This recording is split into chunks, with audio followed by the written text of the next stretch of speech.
Herkese merhaba. Bakınız hoppa benim için çok kıymetli olan bir arkadaşla şu an tezgahımın üstünde sizle buluşuyorum.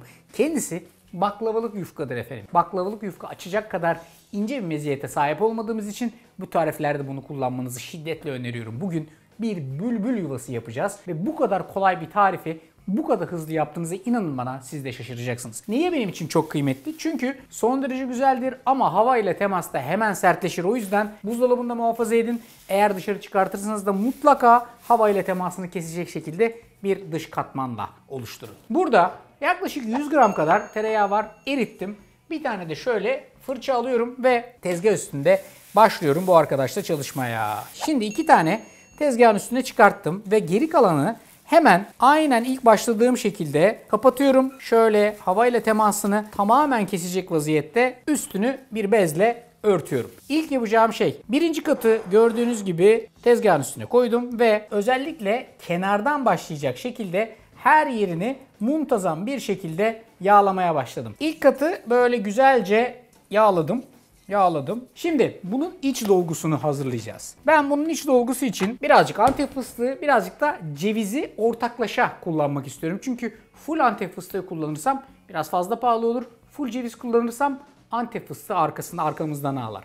Ve bu arkadaşları tezgaha getiriyorum. Gördüğünüz gibi ben böyle kıymetli ürünleri özellikle bu Paşabahçe'nin Lucky Lock serisi cam kavanozlarda saklamayı tercih ediyorum. Çünkü kenarları böyle kolay kapanıyor. Koyuyorsunuz, kapatmak istediğiniz zaman kıtlıyorsunuz. Ondan sonra da havayla bütün temasını kesiyorsunuz. Buzdolabında gayet rahat muhafaza ediyorsunuz. Fındığı, fıstığı vesairesi, sade yağ vesaire yaptığım zaman da gayet bunların içerisinde muhafaza ediyorum. Mavi rengi var, yeşil rengi var. Renk alternatifi de gayet var gördüğünüz gibi. Şimdi toz fıstığı alıp böyle doygun bir vaziyette her tarafı şöyle toz Antep fıstığıyla iyice bir bezeyeceksiniz. Renk, görüntü, lezzet muhteşem olacak. İlk katı Antep fıstığıyla bezedikten hemen sonra da ikinci kat baklavalık yufkayı alıp direkt olarak üstüne sereceksiniz. Aynı şekilde yağlama işlemine devam edeceksiniz. Bu sefer yeşil Paşabahçe Lucky açıp ceviz koyuyorum. Dediğim gibi ceviz koyabilirsiniz, fındık koyabilirsiniz, tamamen fıstıklı yapabilirsiniz, tamamen cevizli yapabilirsiniz. Top sizde, tercih sizin. Dediğim gibi çok basit bir tariftir, çok kolay bir tariftir. Lezzetli olması koyacağınız malzemenin çeşitliliğine bağlı. Ben şimdi bunun içerisine de böyle şu cevizi hafiften gezdirdim. Şimdi bunu katlayacağız. Alıyorum ilk katı. Şu şekilde ince uzun bir katman olacak şekilde şöyle güzelce ve sıkı bir vaziyette katlıyorum. Gördüğünüz gibi katladıkça kalınlaşıyor, genişliyor ve genişliyor. En son şu dip kısmına birazcık daha yağ sürün. Hatta üst kısmını da hafifçe yağlayın. Katlayın. Aslına bakarsanız az sonra bülbül yuvası olacak bu arkadaşın genel işlemi hazır. Üstüne, kenarına, köşesine de hafiften bir yağ sürdükten hemen sonra bir bıçakla şu kenar fazlalığını alacağız. Ondan sonra da ne kadar kalınlıkta olsun istiyorsanız o kadar kalınlıkta. Ama sanırım 2 parmak böyle bir tarif için gayet iyi oluyor. Daha da kalın yaparsanız çok yükseliyor.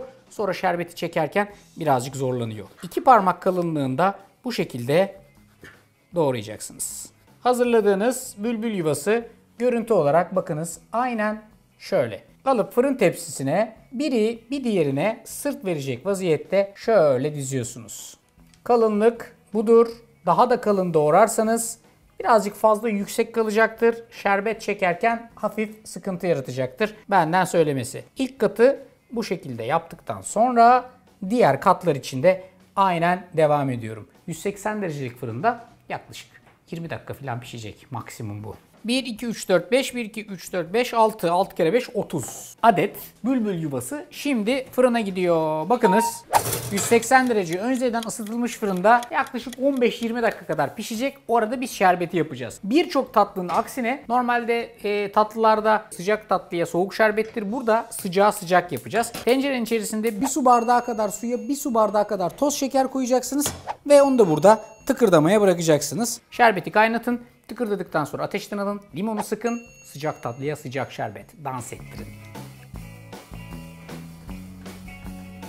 Efendim fırından ben hazırım, beni buradan çıkart artık Arda nidaları yankılanırken fırından çıkartıyorum. Sıcak tatlı ve hala hafiften sıcak olduğunu gördüğünüz şerbet.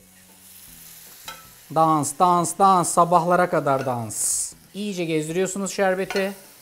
Ondan sonra da şöyle güzelce soğusun diye bu şekilde bekliyorsunuz. Soğurken şerbeti çekiyor ve 10 numara 5 yıldız bir hale geliyor. Efendim bülbül yuvası şerbetini çekti. Üstüne hafif bir toz fıstık serpiyorsunuz.